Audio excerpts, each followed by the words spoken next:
Et donc ce dossier Tunisie, on va l'aborder avec toi, Farouk.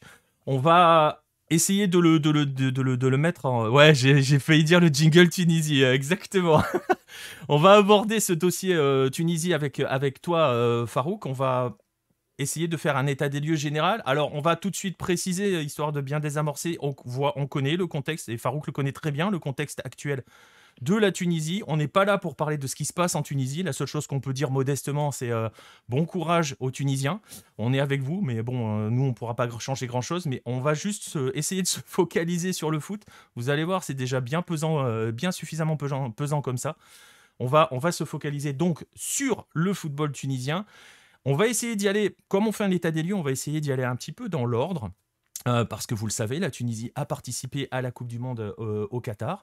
C'était sa deuxième Coupe du Monde consécutive. C'est assez rare pour le préciser, puisque tu me corriges si je me trompe, Farouk, mais il me semble que ce n'est que la deuxième fois de l'histoire que ça arrive. La dernière fois, c'était au début du 21e siècle, enfin à la transition fin du 20e, début du 21e. Et donc, voilà, il y a des signaux qui sont intéressants, et on va essayer de voir justement si ces signaux sont accompagnés d'effets. Et on va y aller de manière chronologique, si tu veux bien. On va commencer justement par revenir avant cette Coupe du Monde, avant le coup d'envoi de cette Coupe du Monde qatari. Dans quel contexte, dans quel état la sélection tunisienne était arrivée au Qatar? Eh ben, effectivement, ce qu'on peut dire, c'est que, la qualification, pour le mondial 2018 qui intervenait après 12 ans de disette, avait été vécue avec beaucoup d'enthousiasme et beaucoup d'optimisme, avec la sacro-sainte phrase: «On va battre le Panama et faire match nul contre la Belgique et l'Angleterre». C'est ça évidemment, ça ne s'est pas passé comme, il était prévu. Heu Pour la qualification en 2022, s'il n'y a pas eu du tout le même engouement parce que, en fait, il y avait énormément d'interrogations sur le niveau de jeu. Ça intervient 6 mois après une CAN qui était un peu paradoxale parce que la Tunisie arrive en quart de finale en ayant perdu 3 matchs, ce qui était un petit peu, voilà, Ouais. un petit peu curieux. On montrait, c'est-à-dire que avec des hauts, elle pouvait battre n'importe qui, mais elle pouvait aussi se faire battre par n'importe qui. Le barrage contre le Mali, du coup, le Mali met le seul but dans ses propres filets des 180 minutes et c'était objectivement le barrage le moins relevé des 5, ce qui a fait beaucoup d'interrogations et pas du tout vécu la qualification de la même manière parce que c'était: «Bon, c'est cool d'y aller, mais y aller avec quelle intention de jeu? Pourquoi faire? Qu'est-ce qu'on veut pouvoir développer de nouveau pour une fois passer le premier tour, mais comment on va faire?» Parce qu'il y avait beaucoup de d'interrogations sur comment on joue, beaucoup de joueurs sur le plan individuel, si on accepte, Skiri et Laïdouni, étaient plutôt, pas dans un sommet ni de leur carrière, ni de leur saison.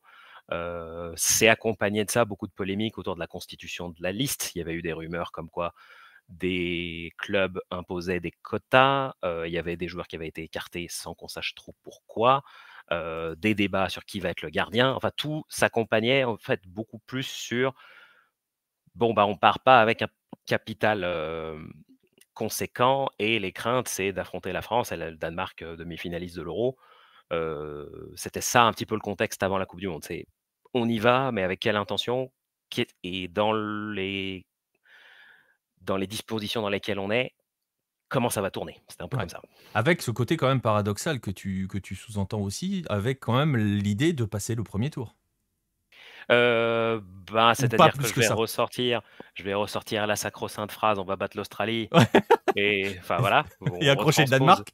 voilà, on retranspose la phrase de 2018, on la remet pour 2022 et on l'entend 250 fois jusqu'à une profonde lassitude Ouais, et mais ce qui c'était est un peu assez ça, ouais. paradoxal, parce que d'un côté, tu le décris, il y a un contexte qui fait qu'on n'a pas une grande confiance en cette sélection-là, parce qu'on a plus d'interrogations que de certitudes.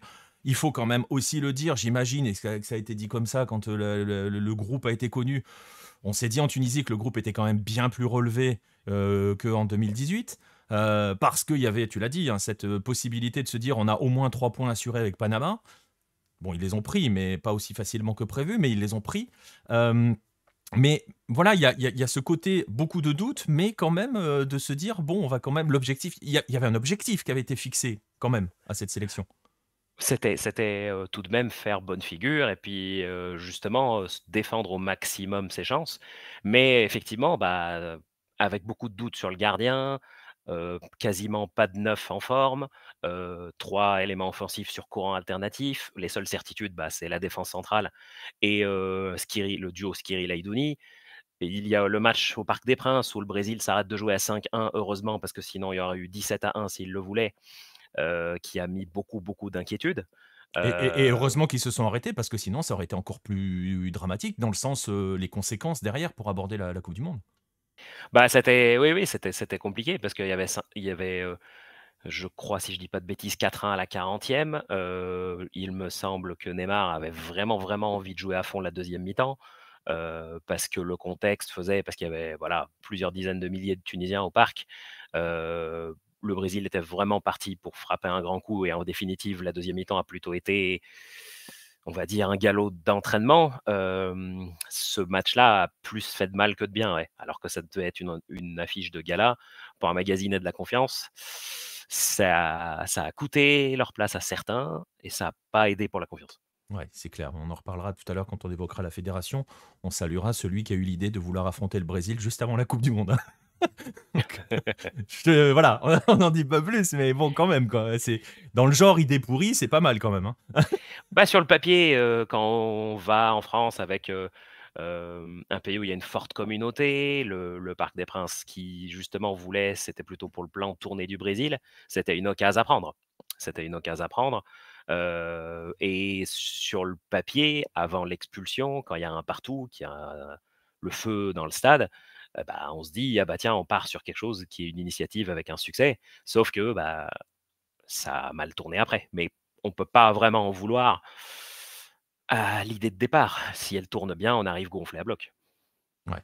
Ouais. Oui, oui, oui, si ça tourne bien. Mais bon, tourner bien face au Brésil, tu sais, nous, on les a vus en âme sud à tout, tout du long des éliminatoires. Ça tournait bien pour personne, hein. Oui, bien sûr. Je me permets, Nico, je vois un message dans le chat Eh ben, de tu peux y aller. Nostromo. Vas-y, j'allais le lire. Effectivement, en fait, le Tunisie-Nigeria de la CAN, c'est la quintessence de ce que nous, on peut faire, c'est-à-dire embarquer une sélection dans un bras de fer de 90, 120 minutes. On adore se mettre dans la peau de l'outsider. En définitive, les forces principales, c'est dans l'axe. C'est, une défense centrale physiquement solide, 2 milieux défensifs qui sont vraiment, vraiment solides et au final, le match de barrage contre le Mali, en fait, c'était la quintessence de ça. C'est-à-dire, on a joué sur nos points forts qui est, on peut faire douter n'importe qui en lui imposant un bras de fer, même en lui laissant la possession. Ça peut te permettre d'aller en dernier carré de la CAN, mais mais pour passer le premier tour de la coupe du monde, ça se voit contre l'Australie, tu es obligé de proposer mieux et plus créatif. Bah, disons que ça peut passer, justement, tu l'as dit, quand tu as le costume de l'outsider, même sur le terrain, que tu l'es véritablement. Mais dès que tu es un peu moins outsider, c'est un peu plus compliqué. Et justement, tu parles de la Coupe du Monde, on a évoqué le contexte d'avant Coupe du Monde. Une fois qu'elle est passée, cette Coupe du Monde, euh, on en retire quoi? Quel bilan on en fait de cette Coupe du Monde côté Tunisie? C'est-à-dire que, au final, l'analyse qui va être faite, c'est pas de voir un peu les carences et de voir comment il est possible de progresser, c'est, un bilan comptable qui est on ne peut plus honorable. C'est-à-dire que jamais la Tunisie n'avait pris 4 points, donc c'était un entre guillemets «un record», pas passé loin de la qualification. C'était, équivalent à la première participation en 78. Heu, non, record égalé parce que la Tunisie prend 4 points en 78. Mais du coup, quand on regarde un petit peu plus près, c'est un petit peu en trompe-l'œil parce que, effectivement, la Tunisie fait match nul contre ce qui s'est avéré être le Danemark le plus faible de ces dernières années. Danemark qui ne passe pas.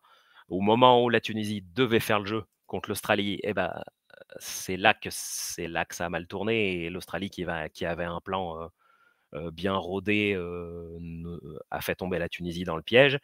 Et après, la victoire de prestige contre l'équipe B de la France avec tous les titulaires qui rentrent, aux alentours de la 70-75e, c'est sûr que c'est un contexte un petit peu spécial.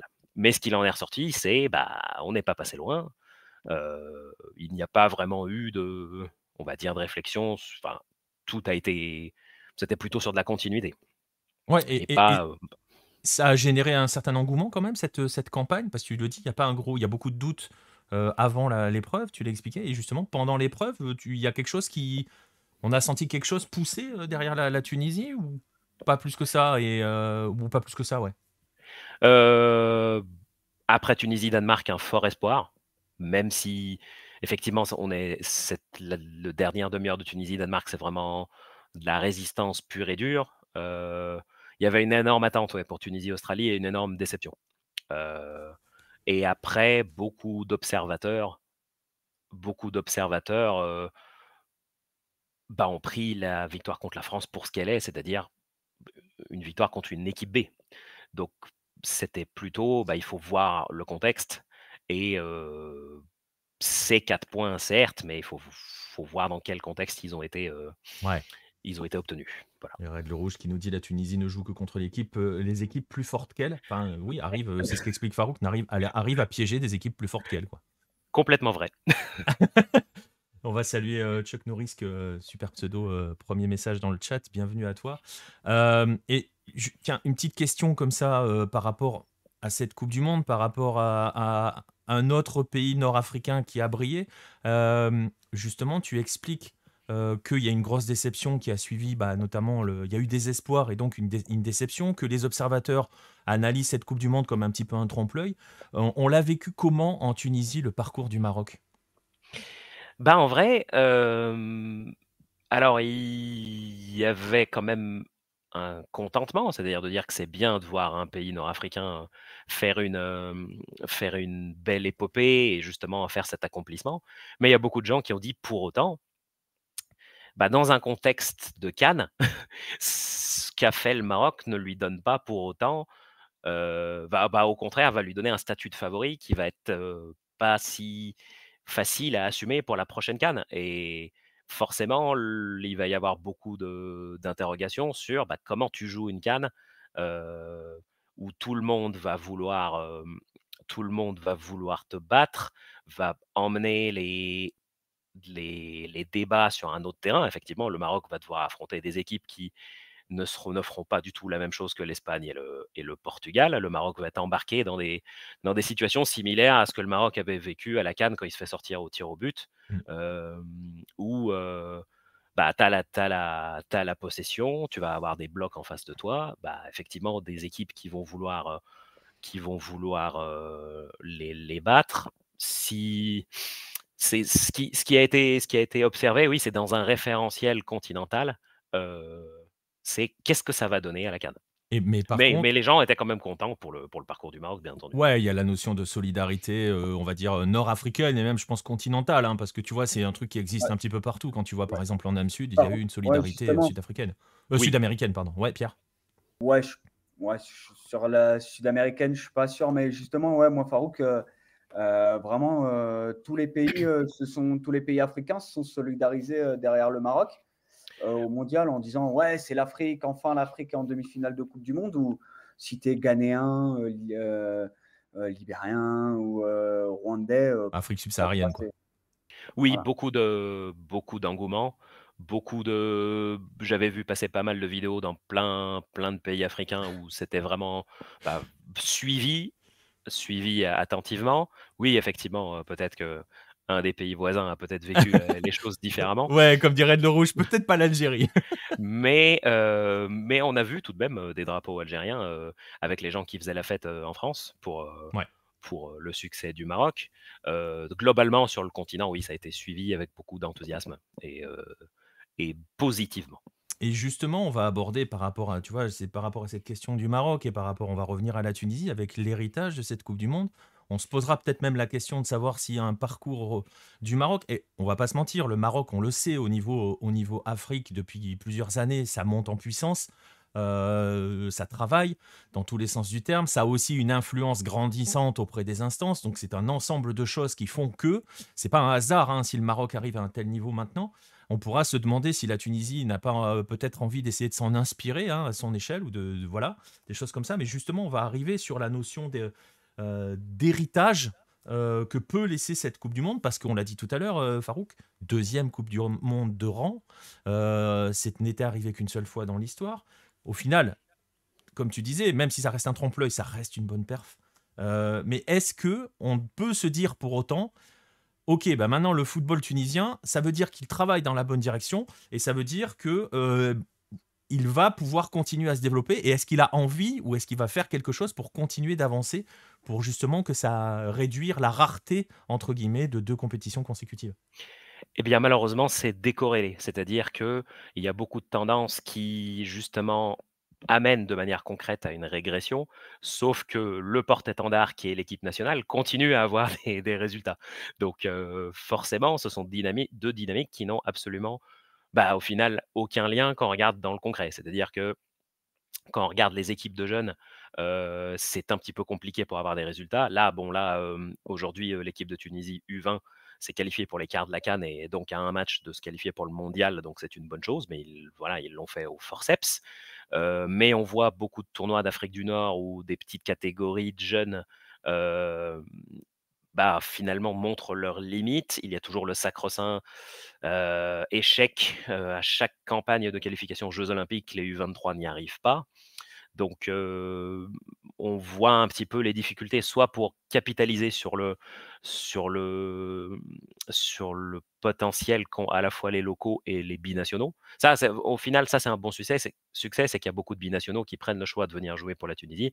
Sur les sélections de jeunes, pour l'instant, ça se concrétise pas. Hem, donc le potentiel, il est pas encore exploité. Sur le plan local, ce qui indique une régression, c'est, bah, les résultats en compétition africaine, en C1 et en C3. Quand on regarde un petit peu la photographie des 3 dernières années, alors qu'on était habitué sur la C1 à aller chercher des demi-finales et des finales, là, l'Espérance de Tunis, bah, là, cette saison, je pense que ça va être un petit peu mieux, mais sur les dernières saisons, il y avait eu une présence seulement tunisienne en demi-finale de Ligue des Champions et là, il y a 2 saisons quand l'Espérance avait été sortie largement par El Ahly en demi, éliminé en quart la saison dernière. Et sur la C3, sachant que la C3, c'est la compète où les clubs tunisiens sauvent leur saison, et ben, sur les 3 dernières saisons, une seule présence en quart. Les Ouais. clubs tunisiens sortent de plus en plus vite et ça, c'était inhabituel parce que ça restait entre guillemets, «la seule chasse gardée» où on voyait le savoir-faire local et sur ces dernières années, la tendance est pas favorable. Ouais. C'est décorrélé aussi sur, bah, le championnat qui n'est pas facilement trouvable. Ça rejoint un petit peu ce qu'on va évoquer tout à l'heure. Là, actuellement, les matchs de gala sont diffusés sur une chaîne qatari qui est gratuite, Alcaz TV, mais le championnat n'a pas de diffuseur, télévisuel local. C'est une appli, qui s'appelle D1 Sport qui permet d'accéder à tous les matchs, mais de manière chaotique. Voilà, il n'y a pas toujours tous les matchs, les diffusions sont un petit peu compliquées à suivre. Quand on veut suivre ce championnat, ça devient de plus en plus difficile et il y a toujours ce souci de, bah, beaucoup d'à côté, c'est le culte du résultat, donc beaucoup de violence, beaucoup d'incidents. C'était déjà monnaie courante il y a quelques saisons, c'est de plus en plus fréquent. Donc pour le coup, bah, il y a des tendances sur plein de points qui sont vers la régression, mais la sélection continue Ouais, pour l'instant, ça n'impacte d'assurer pas. le minimum. C'est ça. Et pour l'instant, en fait, on a l'impression que ça, il y a qu'elle qui y échappe finalement un petit peu à tout cela. Ben, c'est-à-dire que, en fait, les gens commencent vraiment à avoir du mal à se dire: «Bon, ben, à chaque fois on assure le minimum, le quart de la CAN, on l'a au moins». Sauf que du coup, bah, tant qu'on assure le minimum, il n'y a pas de remise en cause globale de comment est-ce qu'on peut aller faire mieux. Donc tant qu'il y a toujours un minimum qui est assuré sur le plan du résultat, c'est difficile de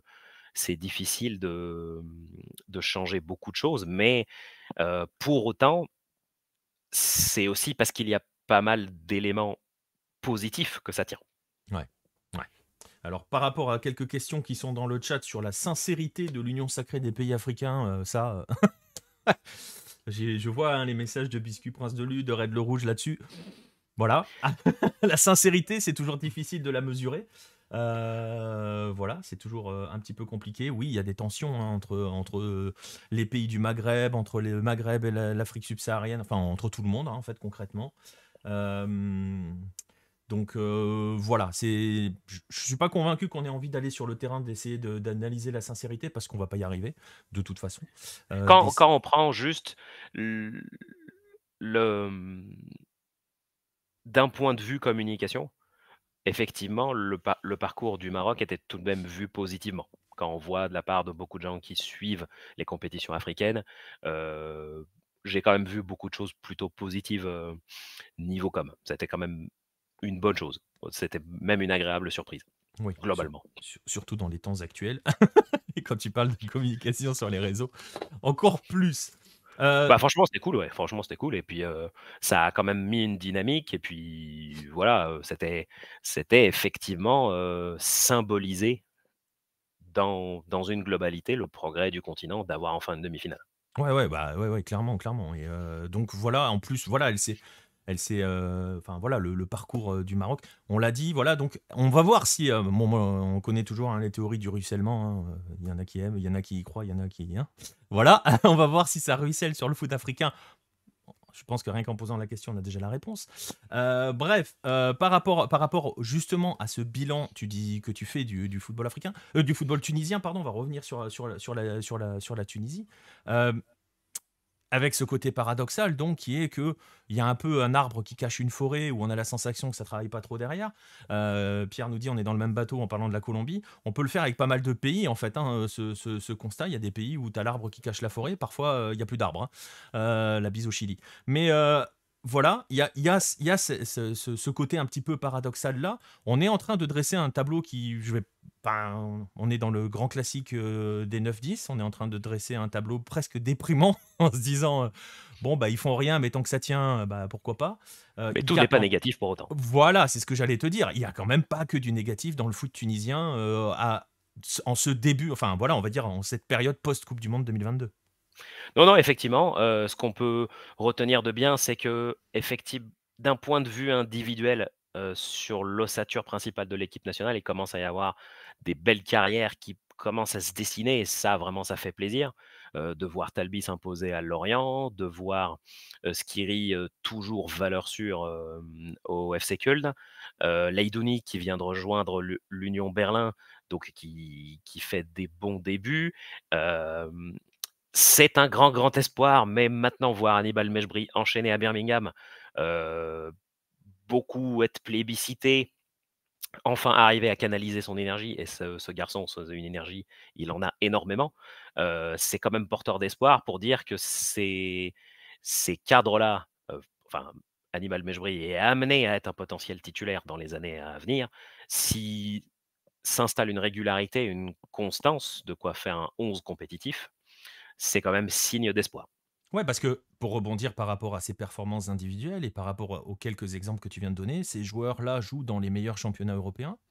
On sait que c'est souvent un grand débat, tu vois, si je fais le parallèle avec certains pays sud-américains, c'est un grand débat quand un sélectionneur arrive et dit il n'y a pas assez de joueurs qui jouent en Europe, il se fait fracasser régulièrement, alors qu'on le sait, bon voilà, on va pas se mentir, on en parlera tout à l'heure avec la Coupe du Monde des clubs, mais entre guillemets championnats, les meilleurs championnats dans tous les sens du terme sont forcément en Europe. Le fait d'avoir plusieurs, tu disais, des joueurs qui commencent, qui vont être des cadres ou qui le sont déjà en fait, qui jouent dans ces championnats-là, c'est un motif d'espoir pour la sélection, très clairement. Avec un petit bémol, une fois de plus, on monte notre expertise pour produire des 2, des 3, des 6 et des 8. On fait du défenseur central, C'est vrai. des milieux défensifs, forcément, c'est dans les postes où la Tunisie est particulièrement experte que ces profils-là s'imposent. C'est sûr qu'effectivement, si, heu, il était possible de pouvoir avoir des profils qui s'imposent durablement, que ce soit pour des neufs, que ce soit pour des ailiers. C'est aussi là-dessus que l'axe d'amélioration peut être présent. Mais ça peut être justement, on est en train on est en train de se mettre sur le côté positif de la chose. Ça peut être aussi entraîner une dynamique, voir des joueurs qui commencent qui s'imposent de plus en plus dans des grands championnats européens. Ça peut aussi entraîner un mouvement. C'est pareil aussi avec les recruteurs et les scouts qui vont commencer à regarder peut-être côté Tunisie ou des choses comme ça, tu vois. Donc ça peut être ouais, enfin ça peut être initier un mouvement concrètement. C'est ce qu'on souhaite, mais en tout cas, de voir ces quelques joueurs commencer à enchaîner, dans des championnats européens de grand standing, ça fait plaisir. Vraiment, Ouais. ça fait plaisir. Donc ça, c'est un premier point positif, on va dire individuel sur des joueurs. Il y a aussi d'autres points positifs. Tu évoquais à l'instant les grands qui ont un petit peu du mal sur les compétitions continentales. Tu évoquais un petit peu le championnat. Justement, si on regarde un petit peu le championnat, il y a aussi quand même des motifs d'espoir. Bah, effectivement, là, ce qui est vraiment rafraîchissant et peut-être qu'il y a une opportunité parce que les 4 gros clubs ne sont pas non plus au sommet de leurs possibilités. Là, actuellement, les playoffs, vont se jouer après une saison régulière qui a qualifié 8 clubs. En fait, il y avait 2 groupes et les 4 premiers participent aux playoffs qui vont démarrer le 1er mars. Donc il y a pas mal de clubs qui ont fait une saison régulière vraiment satisfaisante, qui sont plutôt habitués, soit au milieu de tableau, soit à lutter pour la relégation ou justement à avoir du mal à se hisser dans le top 5, dans le top 6, qui vont peut-être justement dans ce format play-off pas mal chambouler les cartes. Mais s'il y a un club qui est porteur de particulièrement d'espoir et qui enchaîne particulièrement, c'est l'US Monastir. L'US Monastir, qui était remonté au début des années 2000, qui avait pas mal joué la relégation, qui avait pas mal joué la relégation aussi FL Yo-Yo au début de la décennie 2010 et qui, de l'effet de l'enchaînement de 3 entraîneurs qui sont des gagneurs, plus la capacité à trouver des bonnes pioches, a réussi à s'installer dans le top 5 régulièrement, qui a fait podium à 2 reprises sur ces 3 dernières saisons, vice-champion l'année dernière et 3e il y a 2 saisons. En fait, c'est du fait d'avoir pu dégager une ossature solide avec des profils inattendus. Parce que l'année où l'US Monastir finit 3e, et bah, ils ont recruté un attaquant nigérian qui jouait en Albanie, Ah qui ouais. débarquait de nulle part. Anthony Okputu, il débarque, meilleur buteur, il repart et on n'entendra plus parler après.